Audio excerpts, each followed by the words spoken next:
Oke, saya sudah mulai record.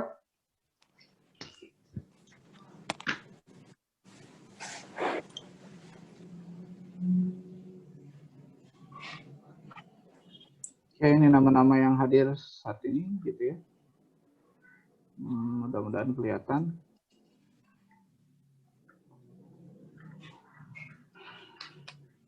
Iya. Stasia, tolong diaktifkan videonya. Francisca, Thomas, semuanya. Oke. Selamat pagi, rekan-rekan semuanya. Ya, pagi, Pak. Ya, kali ini kita akan membahas tentang desain human capital strategy. Dan dalam desain ini, kita akan membahas apa saja yang masuk ke dalam strategi-strategi dari human capital. Tapi ini lebih banyak kepada kita membahas apa saja sih permasalahan-permasalahannya sebenarnya. Oke, teman-teman semua, great organizations is always built by great people. Nah, ini kata kunci pertama ya.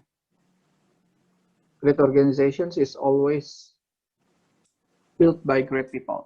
Jadi kalau misalnya kita bilang organisasi itu bagus, atau perusahaan itu bagus, atau industri itu bagus, itu karena orang-orangnya bagus. Jadi pola merekrutnya orang-orang yang tepat. HRD mampu menempatkan orang pada posisi yang tepat, gitu ya. Nah, ini HRD itu menjadi corong pembuka pertama. Sekali lagi, HRD itu menjadi corong pembuka pertama. Makanya sekarang istilah Human Resource Development disebutnya udah mati, disebutnya Human Capital Management. Human Capital Management. Bagaimana lebih kepada mengorganisasikan orang-orang itu. Ya. Jadi jangan sampai ada orang yang keluar dari tempat itu, gitu ya. Dan cara bagaimana dia bisa stay di perusahaan itu adalah keterbukaan dan kejelasan, gitu ya. Jadi keterbukaan misalnya dari gaji yang bisa dia diterima, gaji yang dia terima, kemudian langkah-langkah apa yang harus dia lakukan di situ, kemudian apa yang membuat dia bisa berkembang di situ, kemudian sejauh mana dia bisa baik mengembangkan diri maupun mengembangkan perusahaannya, gitu ya. Kemudian sejauh mana dia dihargai di situ. Nah, itu sebenarnya orang itu kata kuncinya di situ. Pemain bola itu cadangan, kalaupun digaji tapi dia cadangan, dia akan mencari tempat di mana dia akan lebih baik dia di sebuah klub yang kecil, tetapi dia bisa bermain menjadi posisi yang utama. Jadi seperti itu. Dan mengapa banyak orang-orang dari luar negeri, gitu ya, pemain bola itu dia main ke Indonesia, karena di Indonesia dia mendapatkan posisi utama, gitu. Di luar negeri dia sudah tidak mendapatkan kesempatan lagi. So mereka cari kesempatan-kesempatan itu di mana masih membuka peluang, gitu. Nah, orang itu juga sama, gitu ya. Manusia juga sama. Ketika dia bisa berkembang, kemudian mereka bisa memberikan sesuatu yang membanggakan, itu disitulah titik orang akan menemukan kenyamanan. Jadi bukan masalah keuangan, gitu ya, bukan masalah duit, gitu. Duit penting, tetapi bagaimana dia bisa mengembangkan diri dan meninggalkan jejak sejarah, gitu loh. Sekali lagi, meninggalkan jejak sejarah, gitu. Di sebuah perusahaan A dia meninggalkan jejak sejarah, di perusahaan B dia meninggalkan jejak sejarah. Dan sejarahnya otomatis yang positif, yang baik, gitu. Itu yang harapan-harapan yang setiap orang, gitu ya. Jadi bukan keluar itu, misalnya orang berpindah itu, sehingga ketika berpindah itu dia amat sebuah perusahaan atau organisasi itu merasa kehilangan, gitu ya. Kalau di dalam sebuah sepak bola, gitu ya, di dalam sepak bola misalkan katakanlah ada Paolo Maldini di AC Milan, gitu ya. Saya nggak tahu teman-teman pada tahu nggak nih, Maldini, ada Francesco Totti. Paolo Maldini di AC Milan, ketika dia meninggalkan AC Milan itu seperti kehilangan sebuah sosok, gitu ya, yang memang sudah menjadi pionir di situ, gitu. kemudian yang mampu mengembangkan AC Milan itu menjadi lebih baik lagi di bawah kepemimpinan, karena Paolo Maldini adalah seorang kapten gitu ya. Francesco Totti juga sama. Francesco Totti seorang kapten. Bagaimana dia bisa meramu tim di AS Roma sampai dia menyelesaikan pekerjaannya di AS Roma sampai dia pensiun, sampai dia pensiun gitu ya. Ketika meninggalkan itu hal yang besar. Andriy Shevchenko juga sama, mencetak sejarah di AC Milan, kemudian dia pindah ke Chelsea dan itu AC Milan amat sangat kehilangan. Gitu. Nah itu great organizations is always built by great people. Ya sekali lagi, great organization is always built by great people. Dan HRD adalah corongnya, gitu ya. HRD adalah corongnya. Kalau di olahraga itu ya ada scout, gitu ya, ada scout. Scout itu yang mencari bakat-bakat terpendam dari orang-orang gitu ya, di olahraga, baik di sepak bola, baik di basket, baik di apa sih namanya, hoki dan segala macam gitu ya. Itu olahraga akan mencari talent-talent gitu. Disebutnya scout gitu ya. Nah, lalu bagaimana sebenarnya sebuah strategi itu terbentuk? Pursue then what? Jadi pertama adalah cari dulu orang terbaiknya, kemudian baru berpikir tentang strateginya, bukan strategi perusahaan untuk bisa berkembang, tetapi bagaimana cari orang-orang memang yang bisa membentuk sebuah organisasi itu bisa berjalan, kemudian memiliki inovasi baru gitu ya. Nah, ini kata kuncinya. Jadi menempatkan orang-orang terlebih dahulu gitu. Ketika sebuah perusahaan baru misalnya, dia arahnya pengen ke A gitu, yang dia cari adalah talent-talent yang tepat gitu. Bagaimana organisasi itu bisa berlangsung apabila ketika dia ambil orang-orang baru, kemudian orang-orang baru itu penuh dengan inovatif, mereka akan bisa bertukar pikiran, kemudian mereka akan meramu strateginya. Yang penting arahnya ini mau kemana. Jadi arahnya perusahaan ini mau kemana. Strateginya baru akan terbentuk dengan orang-orang yang kualitas terbaik. Orang-orang yang memiliki kualitas terbaik. Oke. Teman-teman, dalam fase rekrutmen, nyaris semua HRD, semua manajer HRD di tanah air punya keluhan yang klasik, yakni makin susah mendapatkan manajer-manajer yang andal, even di middle level manager gitu ya. Jadi untuk mendapatkan level middle manager aja itu udah susah gitu. Kalau level manager itu berarti manajer pertama. Itu dimulai dari kalau misalnya di beberapa perusahaan nggak ada yang nyebut manajer, tapi disebutnya supervisor terlebih dahulu. Dari mulai supervisor, kemudian level naik lagi ke atas gitu. Apalagi yang ke top manager. Nah ini yang susah. Kenapa susahnya? Ada istilah talent war. Nah nanti di beberapa silabusnya sudah saya kirimkan gitu ya. Dan Anda bisa download di e-learning itu ya. Di e-learning Anda bisa download. Jadi ada istilah talent war. Nanti talent war kita akan belajar sebelum UTS gitu ya. 1 minggu sebelum UTS. Nah, talent war, membajak talenta terbaik akhirnya menjadi sebuah fakta yang tak terelakkan. Nah, ini hal yang berat gitu ya. Kalau misalnya orang itu sudah mencapai titik C dan dia tinggal mau masuk ke titik D gitu, dari misalnya ada A itu terbawah gitu, B, C, D gitu. Misalnya dia udah di posisi C, kemudian ada tawaran yang lain yang besar dan segala macam, kemudian bisa membajak. Nah, itu dia kemungkinan bisa dibajak dengan perusahaan lain. Sama sebenarnya di sebuah organisasi yang di dunia pendidikan juga sama. Misalnya di dosen gitu ya, dosen atau guru gitu ya. Ketika kehilangan orang terbaik, itu berarti bisa dikatakan nanti organisasinya akan pincang. Nah, talent war ini sebenarnya kata kuncinya sebenarnya bukan dari bukan karena gaji gitu. Karena gaji itu memang salah satu poin, tetapi saya katakan poin itu tidak menjadi poin utama gitu. Tidak selalu menjadi poin utama. Ya. Tetapi adalah kenyamanan, kemudian keterbukaan dan kejelasan gitu. Nah, ini yang penting di dalam sebuah organisasi atau perusahaan ya. Sebab seperti yang pernah diteliti, jadi kita waktu itu pernah bertanya, saya berapa pertemuan yang lalu ya, gitu ya. Kita pernah bicarakan bahwa Boston Consulting Group dalam kurun 15 ke depan, Indonesia memang akan sangat kekurangan manajer-manajer andal untuk menopang laju pertumbuhan bisnis yang kian kencang. Nah,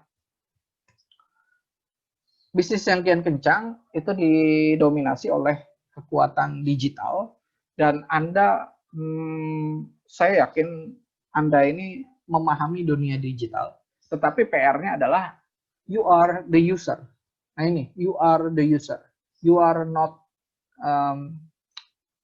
a creator. Nah ini yang PR-nya. Nah bagaimana dari user, how to create di situ, mampu memiliki literasi digital yang mumpuni. Ya sekali lagi, rekan-rekan semua, kemarin ada yang bertanya kepada saya, kalau nggak salah ya, di YouTube gitu, bagaimana untuk bisa menaikkan, bukan kelas ini, bukan kelas human capital, tapi kelas teknologi media. Nah, kemampuan literasi digital itu menjadi penting untuk Anda, dan is not only user, tidak hanya Anda sebagai user, tapi bagaimana creator, gitu ya. Nah, saya harapkan nanti teman-teman yang dari manajemen, ini apalagi manajemen HRD, bagaimana Anda memahami fungsi-fungsi HR, human research melalui digitalisasi, gitu ya, human research melalui digitalisasi. Karena sekarang sudah bermunculan aplikasi-aplikasi HR, apalagi sekarang lagi zamannya apa ini namanya? Lagi zamannya pandemi seperti ini, itu banyak sekali bermunculan gitu ya. Jadi jualan aplikasi HR, human research, dari mulai apa sih namanya, absensi, kemudian dari mulai itu pegawai, kemudian proses penggajian, itu aplikasi itu ada gitu ya. Sama juga akuntansi juga sama, akuntansi juga itu akan berhadapan dengan layanan-layanan aplikasi digital berbasis akuntansi. Kalau di kita belajar apa namanya, saya lupa. Nah, itu banyak lagi nanti aplikasi-aplikasi digital akuntansi. Nah, pada sisi lain, karyawan baru dari level fresh graduates yang datang dari generasi E juga diacap, dipandang punya etos kerja, gitu ya. Nah, Anda ini masuk millennial generations atau digital generations, ya. Nah, nanti ada lagi yang disebut baby boomers, gitu ya, baby boomers. Nah, itu yang amat sangat digital sekali. Anda mungkin sudah bukan Y, tapi DZ, generasi Z. Ya, juga acap dipandang mempunyai etos kerja yang lebih letoy dibanding generasi zaman pre-internet. Nah, ada beberapa hal yang mengapa dibilang letoy gini ya. Pertama, apa sih namanya, endurance Anda ketika bermasalah dan apa itu tidak bisa menerima, gitu ya. Ketika itu tidak bisa menerima di beberapa case ya, ketika ada masalah Anda tidak bisa menerima dan cenderung bukan melakukan itu lebih baik, gitu ya, tetapi cenderung against, melawan, gitu ya, melawan, dan cenderung melempem kemudian pilih keluar misalnya. Nah, itu hal-hal yang kayak gitu. Misalnya kenapa saya bilang saya pernah menghadapi staff yang seperti itu. PR-nya adalah lulusan SMA kemudian dia bekerja, memang dalam posisi kuliah, tetapi ketika dibilang A, atau katakanlah dimarahin ya, dimarahin, itu yang ada bukan mencoba mengembangkan itu dirinya. Oke, berarti saya salah di sini, saya kembangkan di sininya. Saya salah di sini, kembangkan di sini ya. Karena kalau baru diomelin, belum masuk SP1 mah nggak ada masalah, kembangin aja gitu. Kalau belum masuk SP1 apalagi SP2 gitu, kembangin aja, tunjukin aja, show your skill gitu ya. Gitu. Show your attitude, show your ethics gitu ya. Nunjukin aja. Jadi kalau baru hal-hal kayak gitu, belum ada SP, lanjutin aja gitu. Dan ini yang ada malah justru ini bercerita ke teman-temannya, kemudian membuat itu, oh si Pak ini begini. Nah, itu hal-hal yang kayak gitu malah dia merusak culture di dalam perusahaan gitu. Padahal diomelinnya itu empat mata tuh. Diomelinnya empat mata. Tidak di depan orang gitu ya. Kalau di depan orang you boleh cerita atau nah ini empat mata gitu, empat mata. Nah, kalau empat mata so you have to show your skill more gitu ya. Karena apapun itu akan baik untuk perusahaan. Nah, ini yang penting gitu ya. Kecuali marahinnya hal-hal yang di luar dari pekerjaan. Nah, itu berbeda cerita. Oke. Itu dia, tapi nanti kita bisa bahas lebih lanjut ya, apa istilah ini gitu ya. Dan bagaimana Anda bisa menghadapi hal-hal yang seperti ini. Oke, kemudian lanjut. Ada juga kultur digital life yang serba bergegas, serba penuh distraksi, membentuk budaya kerja baru di kalangan para generasi milenial. Tantangan merekrut manajer-manajer andal ada baiknya diselesaikan dengan cara membangun leadership center. Leadership center basically menjadi penting sekarang gitu di beberapa perusahaan seperti BRI aja. Ada BRI corporate corporate study atau apa ya. Jadi ada pendidikan untuk manajer, pendidikan untuk leader gitu ya. Selain mengajarkan tata cara itunya, apa yang harus dilakukan seorang manajernya, itu juga diajarkan leadership-nya. Padahal seharusnya ketika sudah masuk ke dalam on top itu, atau middle level manager atau top manager, dia sudah memiliki leadership yang mumpuni. Tapi jadi harus dilatih lagi. Seperti itu. It's okay, nggak apa masalah, tapi itu akhirnya butuh effort yang lebih besar. Gitu. Berikutnya, membangun calon-calon manajer masa depan secara internal meski butuh waktu dan energi yang tak sedikit menjanjikan adanya supply manager yang lebih konstan dan siap ditarik untuk menghela ekspansi bisnis yang kencang.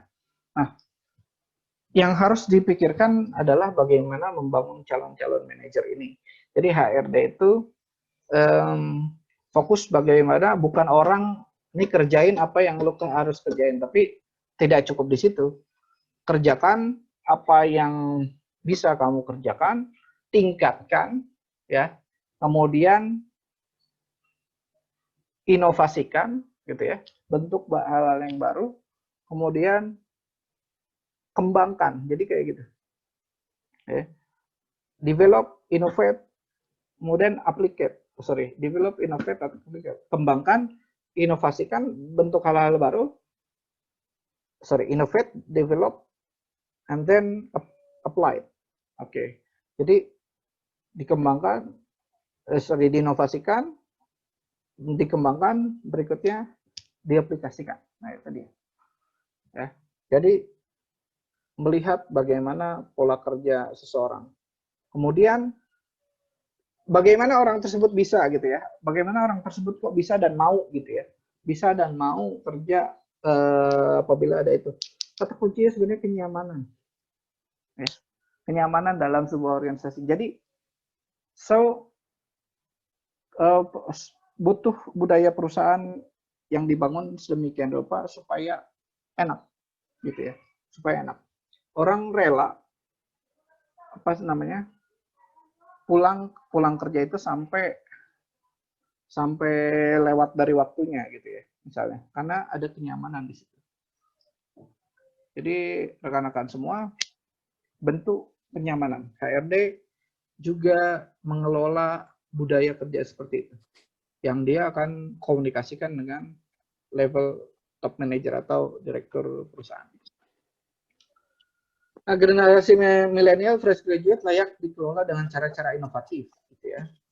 Perusahaan mampu menyediakan platform mobile learning atau mobile work applications yang keren dan multifungsi untuk bisa membuat generasi internet itu terpacu, mobile digital life.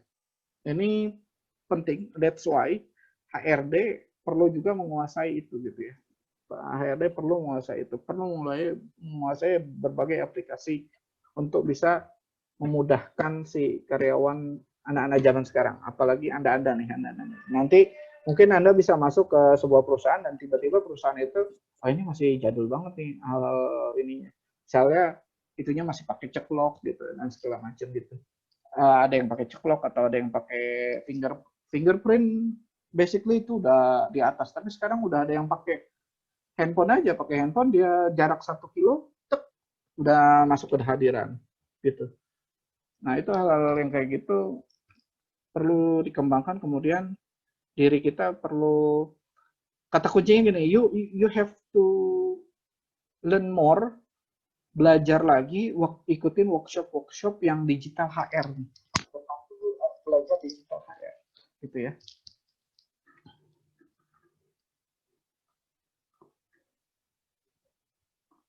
Dalam fase pengelolaan kinerja, setiap organisasi bisnis kini sudah saatnya bergerak ke arah result. Oke, sekali lagi result yang terukur dengan performance scorecard dan measurement yang objektif. Arahnya result. Jadi perusahaan bagaimana membentuk orang-orang itu untuk mengarah ke arah result. Ya. Sorry tadi fast. Kita mulai. Oke. Jadi ini masuk ke dalam fase pengelolaan kinerja, arah result. Nah, strategi pengelolaan kinerja tidak akan bergerak kemana-mana saat organisasi itu tidak punya indikator kinerja.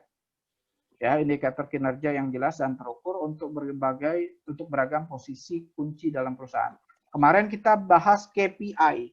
Nah, ini strategi pengelolaan. Jadi kalau di fase pengelolaan kerja, so please create the KPI. Sudah pernah belajar KPI? Bagaimana membuatnya, teman-teman? Halo? Soal belum Pak. Please answer. Sudah pernah belajar bagaimana membuat KPI yang benar?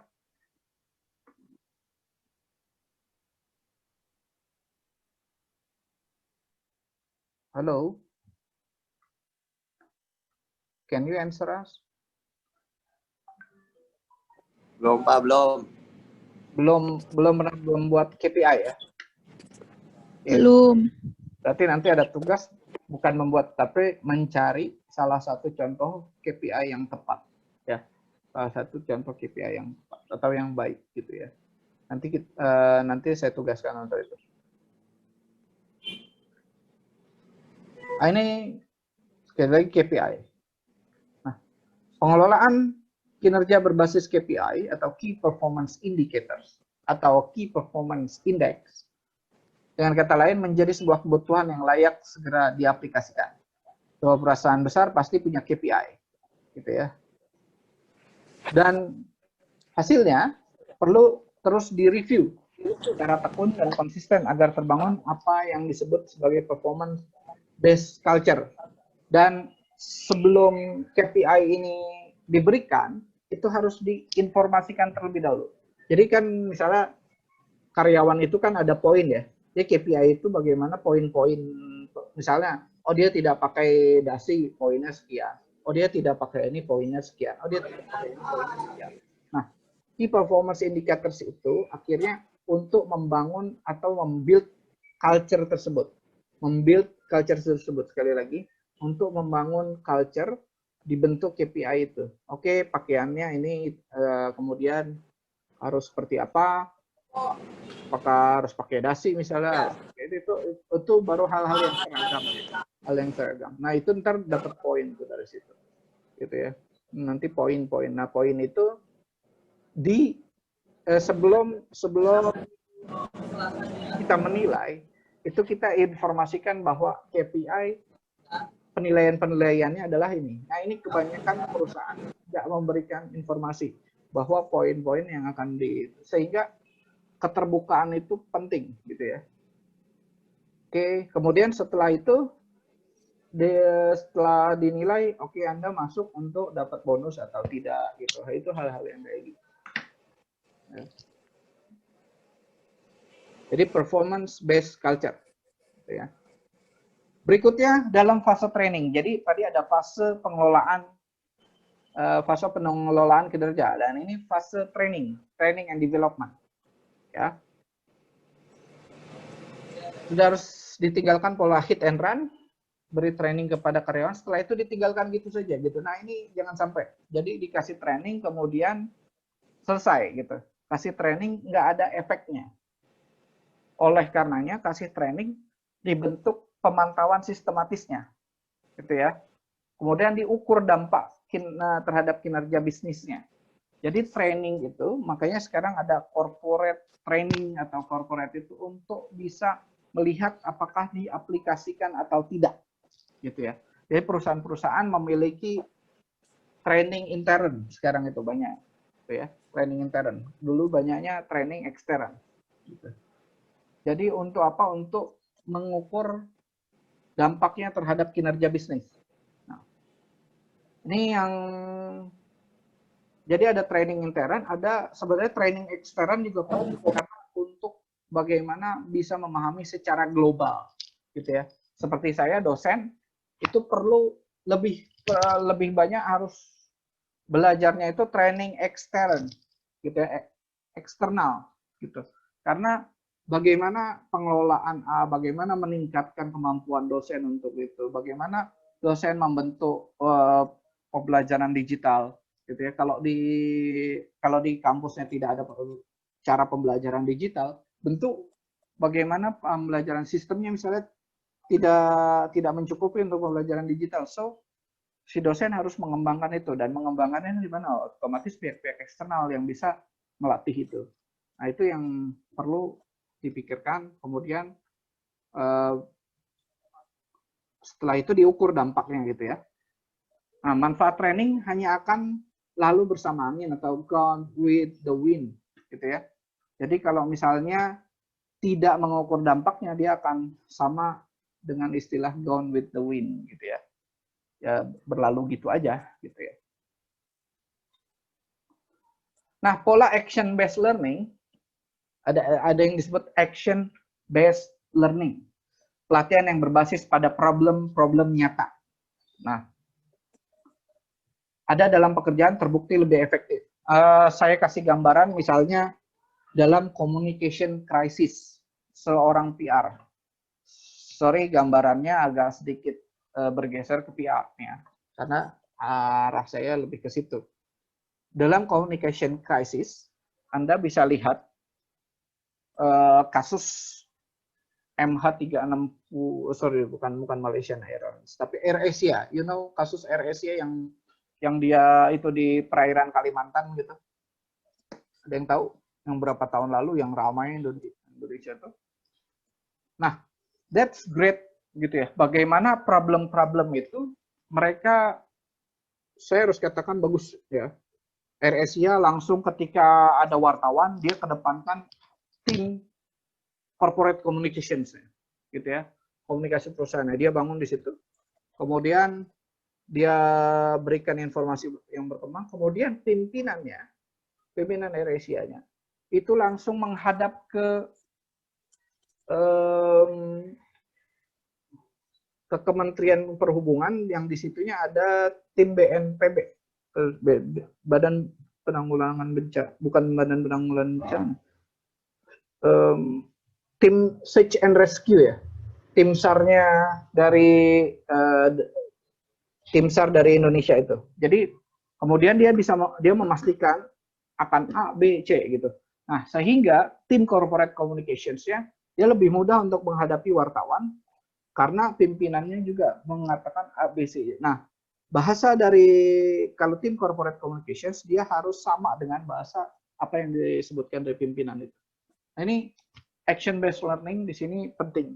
Nah, HRD nanti juga ketika menghadapi permasalahan-permasalahan karyawan, karyawan pengen A, karyawan pengen B, karyawan pengen C, itu sudah harus dipelajari bagaimana krisis-krisis yang ada di dalam HRD. I don't know ada nggak di sini mata kuliah yang berhubungan dengan create crisis gitu ya, create crisis. Menghadapi krisis itu ya. Nanti kalau enggak kita akan coba gitu ya. Kalau enggak di mata kuliah ini kita akan coba sedikit saja gitu ya. Karena saya khawatirnya udah ada nanti di mata kuliah yang lain. Berikutnya, dalam proses ini kegiatan training berlangsung secara kontinu dalam sesi-sesi pertemuan pendek 2 jam setiap minggu dalam periode 6 bulan. Tidak mudah ya. 2 jam setiap minggu dalam periode 6 bulan. It's not easy. Jadi action based learning untuk bisa menghadapi problem-problem di dalam pekerjaan itu diperlukan pelatihan. Berikutnya dalam periode itu terus dilakukan proses check and recheck. Apakah materi pelatihan benar-benar berdampak nyata bagi peningkatan kinerja tim atau tidak? Nah, itu hal yang penting. Yang namanya materi pelatihan itu berdampak atau tidak. Sama seperti ini, materi-materi yang saya berikan, apakah nanti berdampak atau tidak dengan Anda. So, I have to check and recheck again. Gitu ya. Nah, tadi ada fase pengelolaan kinerja, ada fase, what they call it, ada fase training, ya. Dan ada fase yang baru lagi adalah talent management. Ada talent management. Jadi ingat fase pengelolaan kinerja, ada fase training, ada fase talent management. Nah, dalam fase ini harus sudah fokus dalam menerapkan sistem Pareto. Ya, sudah saatnya pengelola HRD menerapkan sistem Pareto. Pareto itu apa? Pareto itu artinya misalnya ada 70% efek itu didasarkan dari 30% pengelolaan. Misalnya Anda bisa orang-orang itu bisa suka gitu ya, 70% orang pada menyukai produk Anda misalnya gitu. Tapi itu dikarenakan 30%. Kata kuncinya adalah bagaimana pengelolaan itu bisa maksimum 30% gitu ya. Nah, namun sejalan dengan prinsip Pareto yang 30% ini acap kali mendrive.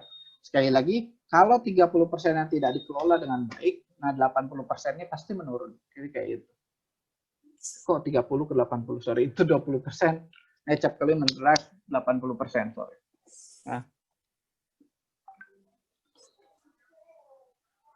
Nah, jika perusahaan bernafsu untuk melakukan pengembangan talent pada semua posisi itu agak aneh. Pendekatan bergaya ini disebut bergaya sosialis, hanya menghabiskan terlalu banyak dana, energi, dan tidak fokus. Oke. Guys, timesnya off. Saya akan kirim lagi itu Zoom yang kedua ya. Itu Zoom yang kedua.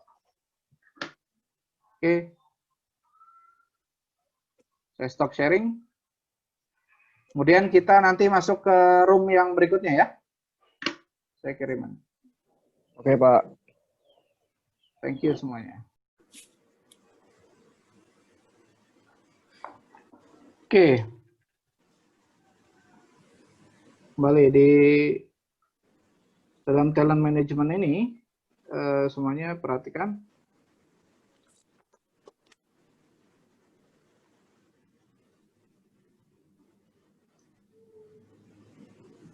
Tadi menerapkan prinsip Pareto gitu ya, di mana 30% ini sebenarnya menerap yang 80%. So, dalam pengembangan talent juga, sebenarnya lebih banyak dipikirkan perusahaan ini bergeraknya kemana nih gitu ya.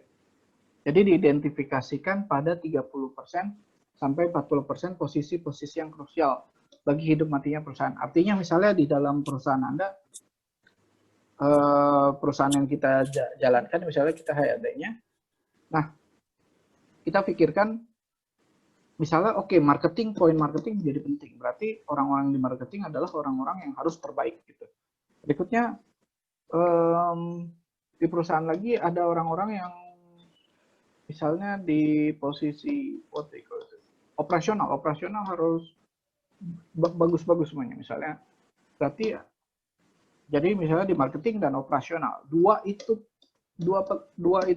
bagus, berarti perusahaan itu bisa berjalan. Nah, selebih-lebihnya berarti bukan berarti orang-orang yang tidak bagus di posisi di tempat yang lain-lain, bukan. Tetapi cukup dengan yang biasa sudah bisa mencukupi. Jadi begitu kata kuncinya, gitu ya. Jadi poinnya di mana? Misalnya apakah marketingnya nomor satunya atau itu nomor satu. Nah, kalau di dunia pendidikan misalnya, ya, kalau saya gambarkan di dunia pendidikan, otomatis yang harus terbaiknya adalah bagaimana dosen yang mampu berinovasi, kemudian mampu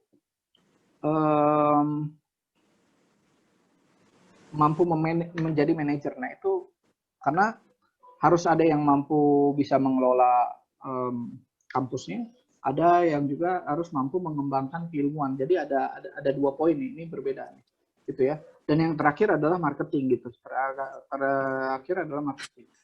Nah, marketing yang harus apa? Yang bisa mencakup semuanya. Kalau di apa sih namanya?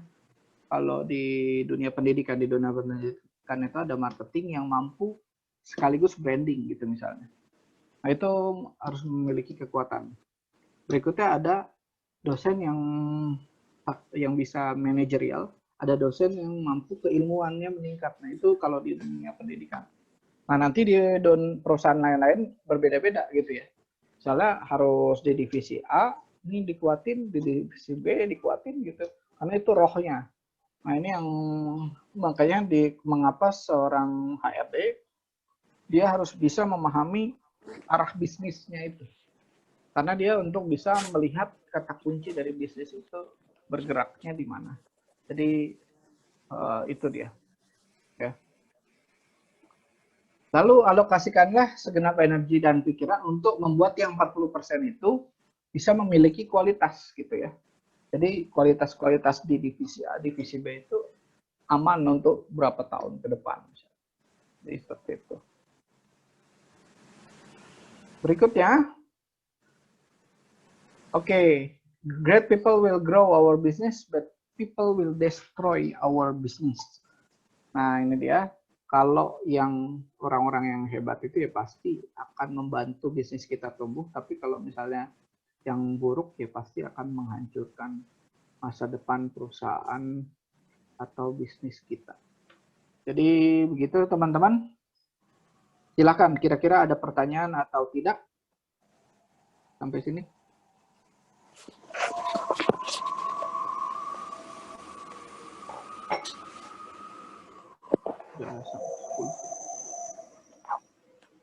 Apakah ada pertanyaan atau cukup?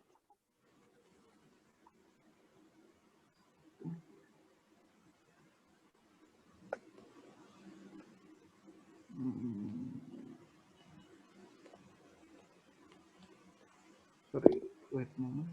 Berarti tidak ada pertanyaan ya? Tidak ada pertanyaan. Tugas untuk Anda. Saya kasih tugas. Ini kok kelas HC tidak ada pertanyaan.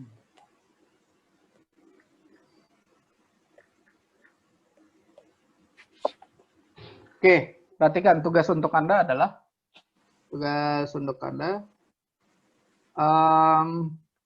carilah KPI gitu ya. 5 macam KPI dari beberapa perusahaan gitu ya. 5 macam KPI dari beberapa perusahaan.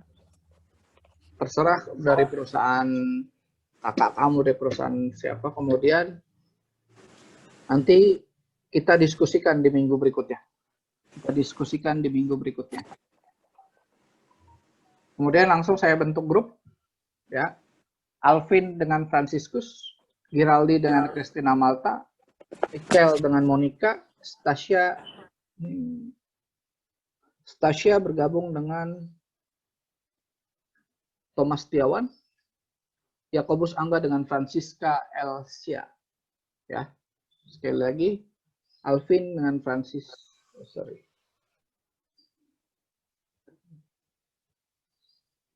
Oke. Ini ada yang masuk lagi nih, jadi berubah lagi. Sedikit. Sekali lagi, Alvin dengan Francisca, Franciscus dengan Giraldi, Christina, jadi geser ya. Alvin dengan Franciscus, Alvin dengan Franciscus, Giraldi dengan Christina Malta, Michelle dengan Monica, Stasia dengan Thomas Setiawan, Yakobus Angga dengan Francisca Elsia. Ya, Francisca Elsia. Kemudian nanti saya akan buat grup di itu untuk didiskusikan. Saya buat breakout rooms nanti untuk kalian diskusikan. Oke. Bagaimana nanti saya buat breakout rooms-nya dari yang kalian punya gitu ya. KPI yang kalian dapat, kamu coba membuat KPI sendiri nanti di grup itu. Gitu ya. Nanti kalian membuat KPI sendiri. Jadi saya pantau kalian bagaimana membuat KPI, nanti baru dipresentasikan. Gitu. Ada pertanyaan sampai sini?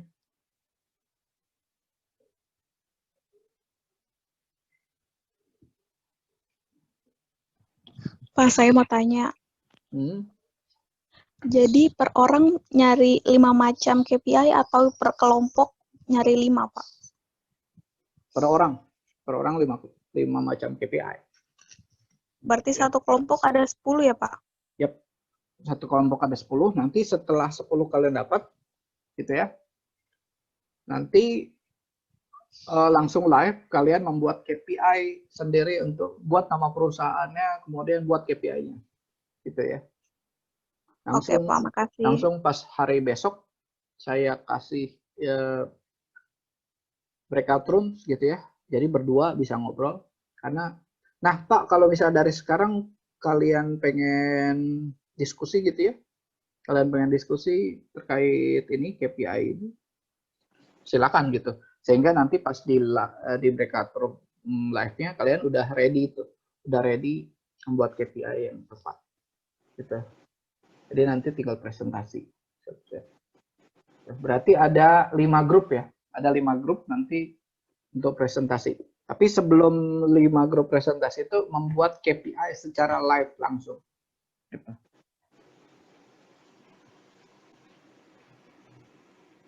Buat nama, oke, tugasnya buat nama perusahaan, ya nama perusahaannya apa, arahnya kemana, kemudian tagline. Tagline itu misalnya kalau itu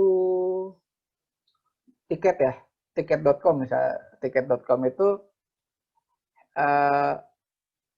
happy apa sih namanya? Pergi-pergi happy gitu ya, saya lupa gitu. Nah itu tagline-nya.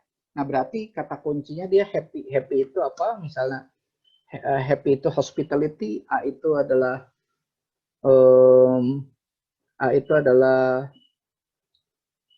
amazing misalnya, P-nya itu performance gitu ya. P-nya lagi adalah what you call it, apa lagi?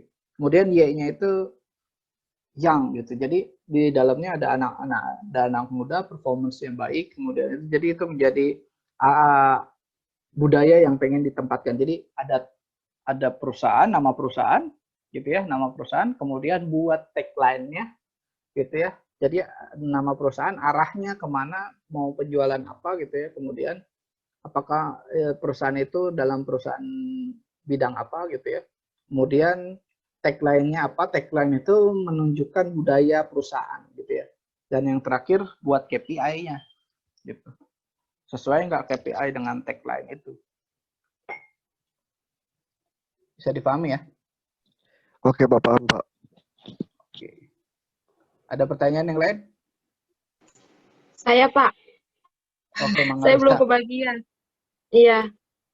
Oh iya, jadi ini ganjil ya, ada 11 ya.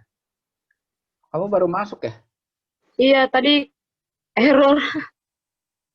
Ya udah, kamu gabung sama Stasia aja. Stasia, Monica, jadi bertiga. Oh iya deh, Pak. Makasih, Pak. Ya. Paham ya tadi ya? Em, saya tentukan ketuanya ya. Ketuanya itu ada Alvin, itu ketua Alvin. Berikutnya tadi ada Giraldi ketuanya. Berikutnya ada Monica ketuanya.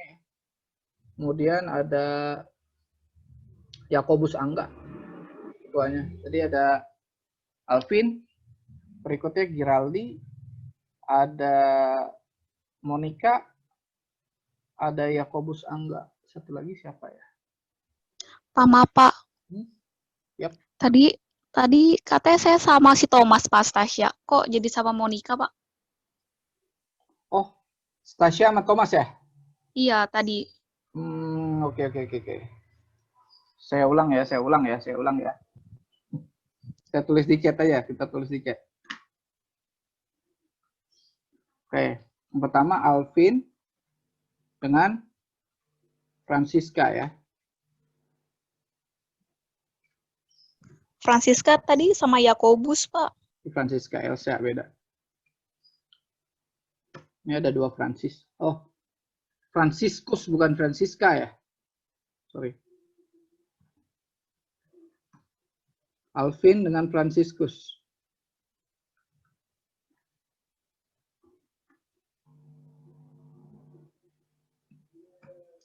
Berikutnya Giraldi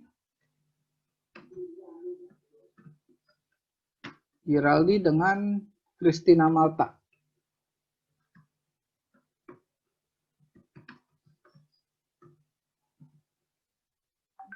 Berikutnya Michelle Saputra dengan Monica ya.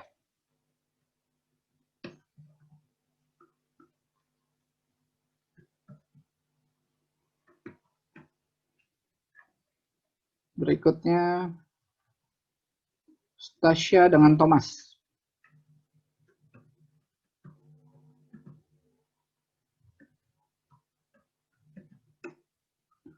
Berikutnya Yakobus dengan Francisca.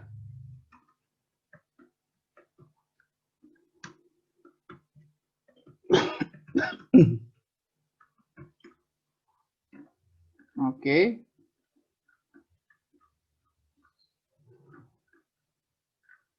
Dan tadi Mangarisa akhirnya bergabung dengan Stasia ya, Stasia dan Thomas ya. Oke. Gabung dengan Stasia dan Thomas. Siap. Tugasnya apa? Membentuk KPI untuk perusahaan. Nama, tagline, nama perusahaan, kemudian ada arah dan tagline.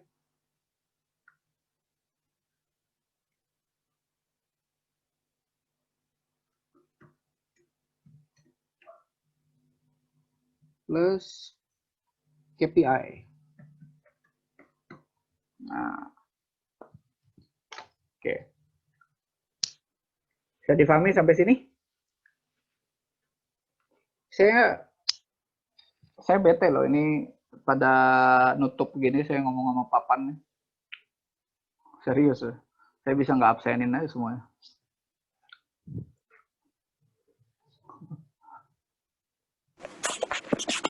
Ah, itu buatnya di mana Pak ya? Di Word apa di mana?